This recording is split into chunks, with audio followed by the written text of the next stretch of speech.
ঘাটাল হাসপাতালের ডায়ালিসিস ইউনিটের উদ্বোধন ঘিরে এবার ব্যাপক শোরগোল। এক ইউনিটের দুবার উদ্বোধন ঘিরে বিতর্ক শুরু হয়েছে ঘাটাল ও রাজ্য জুড়ে।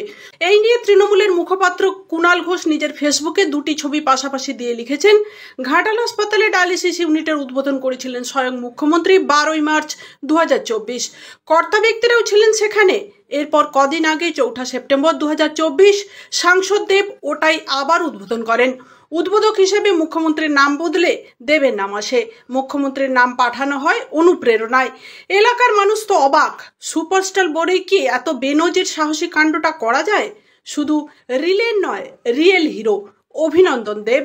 কুণাল ঘোষকে উল্লেখ করে দেব লিখেছেন, নমস্কার কুণাল দা, আমি দিদিকে অনুরোধ করেছিলাম ঘাটাল হাসপাতালের ডায়ালিসিস এবং সিটি স্ক্যান মেশিনের জন্য। সেটা দিদি মার্চ মাসে ভার্চুয়ালি ঘোষণা করেন। এক সপ্তাহ আগে মেশিনগুলো আসে। হাসপাতাল কর্তৃপক্ষের অনুরোধে আমি এই মেশিনগুলো উদ্বোধন করি, যাতে করে সাধারণ মানুষ ঘাটাল হাসপাতালের এই ডায়ালিসিস পরিষেবার ব্যাপারে জানতে পারেন। আমার মনে হয় এর ফলে কোনো মুখ্যমন্ত্রী, সাংসদ, সুপারস্টার বা মুখপাত্র নয়, সাধারণ মানুষ উপকৃত হবেন। ধন্যবাদ তোমাকে। তোমার মাধ্যমে এই পরিষেবার কথা আরো অনেকের কাছে পৌঁছে গেল। শেষে একটাই কথা বলবো, আমরা যে পরিস্থিতির মধ্য দিয়ে যাচ্ছি তাতে তথ্য যাচাই না করে সোশ্যাল মিডিয়ায় মন্তব্য না করাই ভালো। দেব আরও লিখেছেন, আরেকবার সকলকে জানিয়ে রাখি, ঘাটাল সুপার স্পেশালিটি হাসপাতালে ডায়ালিসিসের পরিষেবা আরম্ভ হয়ে গেছে। এখন আর আপনাদের কোনো বেসরকারি হাসপাতাল বা কলকাতার কোনো হাসপাতালে ছুটে যেতে হবে না, এবং সিটি স্ক্যানের পরিষেবা এই মাসের শেষ থেকেই কার্যকরী হয়ে যাবে। এই নিয়ে তৃণমূলের ঘাটাল ব্লক সভাপতি দিলীপ মাঝি জানিয়েছেন, মুখ্যমন্ত্রী যেমন উদ্বোধন করেছে এটা সঠিক, তেমন দেব সেদিন পরিষেবা সংক্রান্ত বিষয়ে শুভ সূচনা করেছেন। এটাই সঠিক। এই নিয়ে কেউ জলঘোলা করার চেষ্টা করছে, এছাড়া আর কিছুই নয়। এই নিয়ে রাজ্য বিজেপির সজল ঘোষ, রাজ্য তৃণমূলের মুখপাত্র কুণাল ঘোষ সম্পর্কে কি বললেন শোনাবো, পাশাপাশি শোনাবো ঘাটালের বিধায়ক এই নিয়ে কি মন্তব্য করলেন।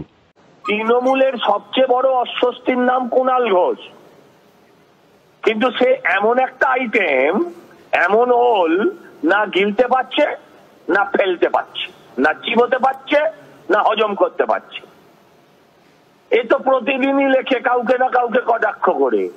এই কদিন আগে নিজেই মমতাকে কটাক্ষ করেছে যে স্বাস্থ্য দপ্তরের একটু ভাবা উচিত ছিল, এমন কাজ হয় কেন যাতে সরকারের মুখ পড়ে। আরে সরকারের তরফ থেকে স্বাস্থ্য দপ্তরের প্রতিনিধিত্ব কে করেন? এইসব না করলে এর রাজনৈতিক অস্তিত্ব থাকবে না। আমরা যাই বলি না কেন, শাসক দল তৃণমূল কংগ্রেস বলবে ওরা রাজনীতি করছে। তো লজ্জার বিষয় যে রাজ্যের মুখ্যমন্ত্রী ভার্চুয়ালি একটা আমাদের ঘাটাল হসপিটালের ডায়াগনোসিস সেন্টার উদ্বোধন করেছিলেন, যাতে সমস্ত রোগী চিকিৎসা পায়। তো সেখানে আবার আমরা দেখলাম যে 4 আগস্ট আমাদের ঘাটালের সাংসদ দীপক বাবু তার মুখ্যমন্ত্রীর সমস্ত হোর্ডিং ফেলে দিয়ে নিজের নেম প্লেট লাগিয়ে দিয়ে উদ্বোধন করলো। এটা তৃণমূলের বরাবরই কালচার ছিল, আছে, যে আমি বড় আর আমি বড়, উনি বলে আমি বড়, আবার ইনিও বলেন আমি বড়। এই রাজ্যের মুখ্যমন্ত্রীর যে গ্রহণযোগ্যতা তৃণমূলের নেতাদের, মন্ত্রীদের কাছে কতটা তলানিতে গেছে সেটা দীপক বাবু স্পষ্ট বুঝিয়ে দিয়েছে। তো সেই জায়গায় এটা ওদের ম্যাটার।